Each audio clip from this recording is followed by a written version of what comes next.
up, everybody? KBO Collections back on a super cold Tuesday morning hobby drive.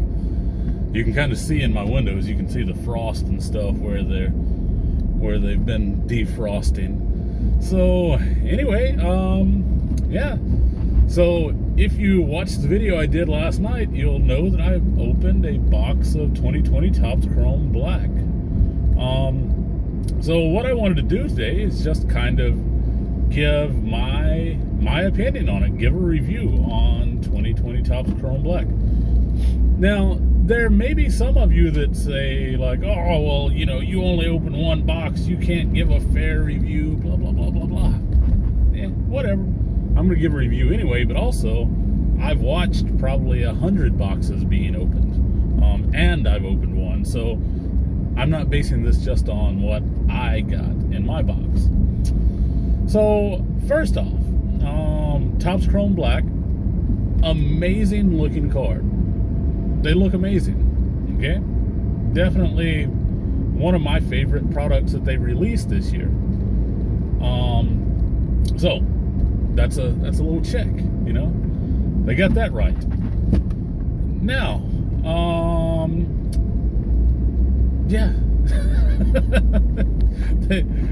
They got the design right. Now let's start with the other stuff. So first off, the SRP on these was something like 150, but of course, like everything else, they come onto the market and they're selling for 200 to 250 on the regular. Even at a 149 or 150 SRP, they're overpriced. Big time. Big time.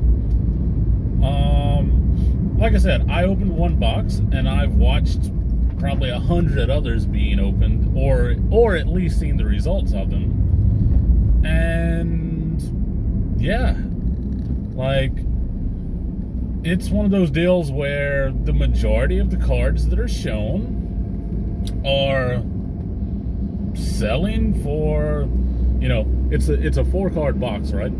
Majority of the cards sold, all 4 total, are hitting somewhere in the $20 range. That's probably about the average, about 20 bucks. And this is a $150 product. So at SRP, of course, it's more than that now. So yeah. So anyway, way overpriced. Great design, way overpriced. Additionally, beyond being way overpriced, I think that this should have been an online-only exclusive. I think this product should have been an online-only exclusive. That way, maybe you could have, you know, thought that you were getting a little more value for the money, because you definitely weren't getting value for the money with this product.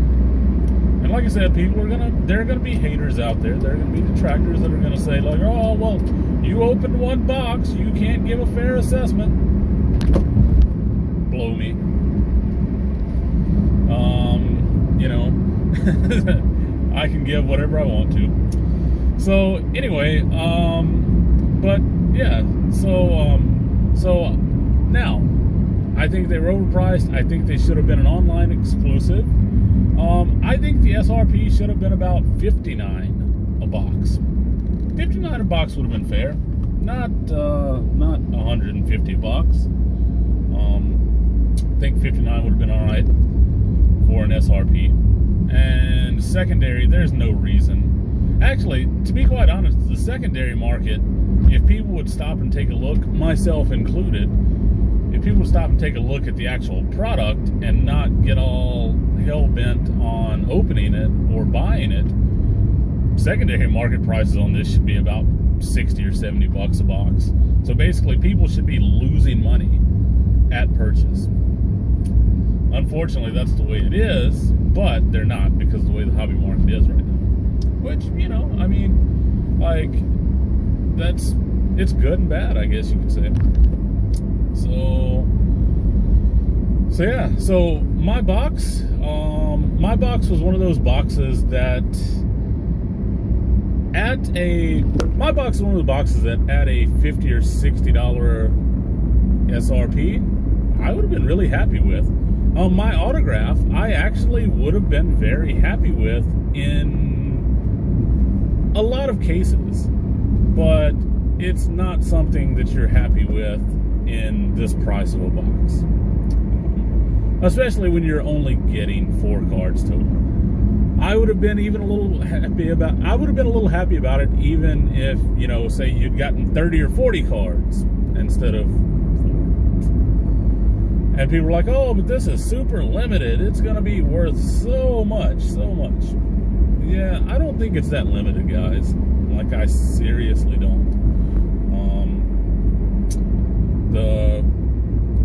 How many boxes? Thousands and thousands and thousands. I don't think it's that limited. One more thing to mention as well. The packaging on this product was done shoddily. Very shoddy packaging. And why do I say that? People are like, "Oh, well, it came in this and it looks nice and blah, blah, blah." Well, I tell you why.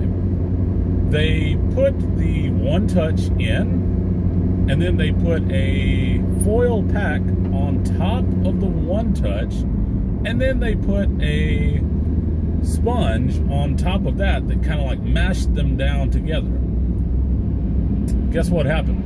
The foil packs during shipping and handling rubbed like crazy. Guess what? You now look like your One Touch was just hit with a piece of sandpaper. It's scuffed like crazy. So that's not a good thing. They should have done One Touch, sponge, then pack of cards, not One Touch, pack of cards, sponge. You know, so their packaging was off on this, which led to some issues there as well. Ultimately, what can I say about Topps Chrome Black? Nice looking product, way overpriced, should only be about $50 a box. And that's about it. That's about it. Don't really have anything else good to say about the product. Seen a lot of bad boxes open of it. Just don't see anything good about it. Hopefully they do better next year. As collectors, we all assume that risk. And that's another thing. Like, of course I'm a little upset, but here's the deal. I bought this, and if anybody follows me on Twitter, they'll know that I said, "Hey, I've got a box coming in. I'm ready to just go," and I called it a lottery ticket because that's exactly what these are. I was like, my lottery ticket's coming in. I think I'm just going to go ahead and rip the Band-Aid off because I've seen some brutal boxes. I was already prepared for it. So I already knew. Anyway, that is all I have for today. I hope you've all had a great start to the week, and hope you're having a nice start to the week. First day of December here, so you're going to see me change to maybe a little more of a Christmas theme. So anyway, thanks for watching, and see you next time.